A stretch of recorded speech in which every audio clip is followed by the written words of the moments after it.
26 জুলাই রোববার বঙ্গভবন ছাড়ার পর চিকিৎসার জন্য বিদেশ যাবেন সদ্য বিদায়ী রাষ্ট্রপতি মোহাম্মদ শাহাবুদ্দিন চুপ্পু। এরপর সপরিবারে তিনি রাজধানীর গুলশানে নিজ বাসভবনে উঠবেন। গণমাধ্যম মারফত জানা যায়, শাহাবুদ্দিন চিকিৎসার জন্য সিঙ্গাপুর বা ব্যাংককে যেতে পারেন। জটিল রোগে আক্রান্ত হওয়ায় সম্মিলিত সামরিক হাসপাতাল সিএমএইচ থেকে এরই মধ্যে তাকে বিদেশে চিকিৎসা নেওয়ার পরামর্শ দেওয়া হয়েছে। চিকিৎসার জন্য স্ত্রীকে সঙ্গে নিয়ে বিদেশে যাবেন তিনি। বঙ্গভবন ছাড়ার প্রস্তুতি হিসেবে ইতোমধ্যে গুলশানের বাড়িটি পরিষ্কার পরিচ্ছন্ন করা হয়েছে।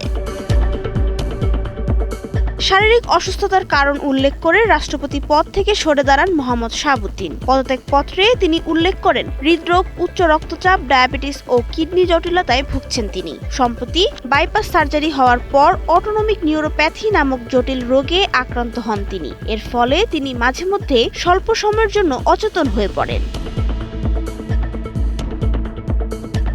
সংবিধান অনুযায়ী নতুন রাষ্ট্রপতি নির্বাচিত না হওয়া পর্যন্ত জাতীয় সংসদের স্পিকার হাফিজউদ্দিন আহমেদ ভারপ্রাপ্ত রাষ্ট্রপতি হিসেবে দায়িত্ব পালন করবেন। পরবর্তী 90 দিনের মধ্যে নতুন রাষ্ট্রপতি নির্বাচন করা হবে।